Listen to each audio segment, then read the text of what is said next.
Yo, what's up mga guy at sis? Dieter nga pala, master ng taba. Samahan niyo naman ako today.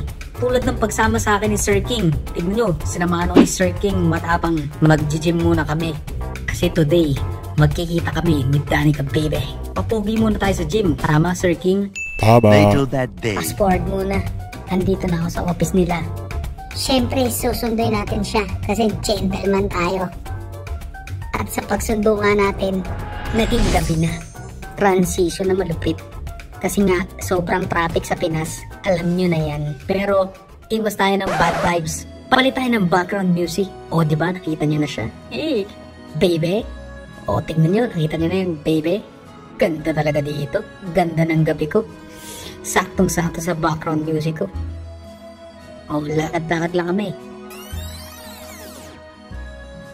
Dito nga pala kami kakain sa Blake's. So yan, samahan nyo kami. Papakita ko sa inyo. Pagpasok namin, teka, palit lang ulit ng background music. Kasi pagpasok namin, periodical test agad. Inabutan ka agad kami ng test paper. Dito daw kami sumagot. De, joke lang guys, order lang talaga yan. Nag-meet up pala kami ng kuya ko dito. Dahil papakilala ko nga, si Danica Baby. Yan, pamangkin ko yung makulit na yan. Tingnan nyo, dahil sa pamangkin kong yan, tingnan pinagagawa niyan. So yun, habang nag-aanda ng pagkain, tamang kulitan lang sila. Sobrang good mood naman nila. Napasaya niya pa si Danica Baby. Diba, ang cute ng pamangkin ko. Meanwhile, At ito na nga yung pagkain. Wow! Alam ko sasabihin nyo, oo, mataba na. Mataba na kung mataba. Ang sarap naman. Kakasabi ko nga lang, Dieter, master ng taba. Kitang-kita naman, sa video pa lang. So yun, nagsimula na siyang kumain. At ako, video pa rin ako ng video. Kaya parang naiilang siya. Sabi niya, tama na yan. Kumain ka na dito. Ako, sinusulit ko lang kasi syempre. Katabi ko siya, bibidyoan ko na ng bibidyoan. Hindi naman ako masasawa sa mukha mo, baby.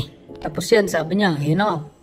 Sabi niya nga, kumain na nga daw ako. So kumain na ako. Masunurin naman ako eh. Ganun talaga dapat. Masunurin ako. Tapos after ko kumain, ang bilis ko kasi kumain eh. Binidyoan ko ulit siya. Guys, solid yung food dito sa Blake's. 10 out of 10. Pati yung nakikita niyo sa camera. 10 out of 10, baby. Tapos yan, tumawa na ulit siya. Hanggang sa masabi kong nakalimutan ko pala yung pitaka ko. Pasensya na. Buti na lang, sagot ni Kuya. So ano, nag-enjoy ka naman sa pagkain? Next time ulit. Wow, next time ulit. Thank you ah. Thank you sa pagsama. Lo! Ops, teka lang, pause ko muna. Pwede pala yun? Totoo ba yun? Ulitin ko nga. Teka lang. Wow! Sarap ulit-ulitin. Lo!